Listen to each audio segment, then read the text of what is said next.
Welcome to Games from Folktales, a podcast that mixes historical research and tabletop role-playing settings. I'm your host, Timothy Ferguson. This week, a story from Venice by Edgecombe Stanley. It may sound familiar. Magi can intervene in it at any point. The love story of Gerardo Guoro and Elena Candiano is as touching as any in the gentle annals of romance. She was the daughter of Doge Pietro Candiano III, a girl in whose veins coursed the bluest of noble Venetian blood, whilst her lover was base-born, though of a respectable family.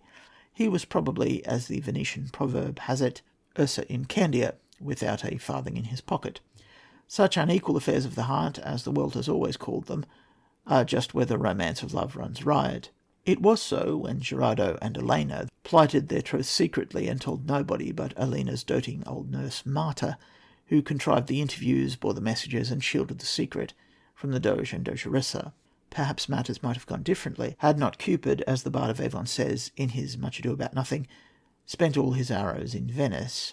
With the last bud of their rose tree of happiness, alas, gallant Gerardo was summoned to join his company and to embark for the Orient.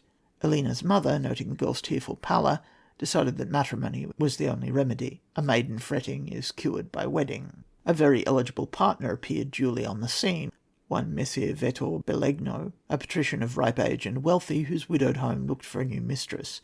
Broken-hearted Elena refused her rich paramour, but a daughter of the Doge has no will of her own, and the marriage contract was duly signed, and she, more dead than alive, ever fretting for her absent Gerardo, was led to her nuptials in San Pietro di Castello. The fatal knot was tied, but it had nearly compassed a fatality, for no sooner had the ring of the wedded wife been slipped upon her finger than poor Elena, clad in bridal garb of purity, swooned in Belegno's arms. A speechless awe pervaded the brilliant wedding party, for when the beauteous bride came not back again to consciousness, the bishop pronounced her dead.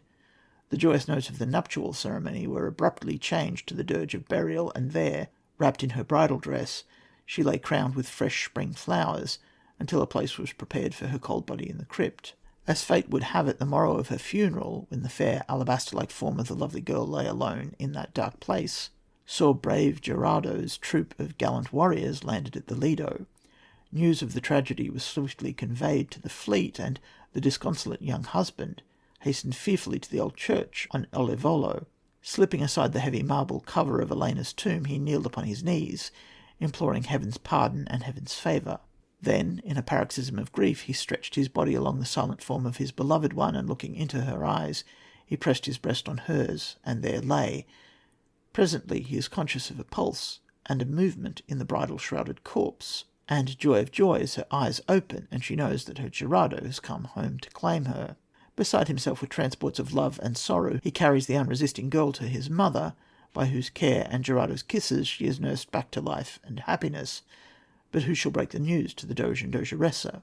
Gerardo answers the query manfully. He has gained laurels in the east, and his grateful city has honours to bestow. Kneeling before the Doge to receive his guerdon, he bravely recounts the story he has to tell.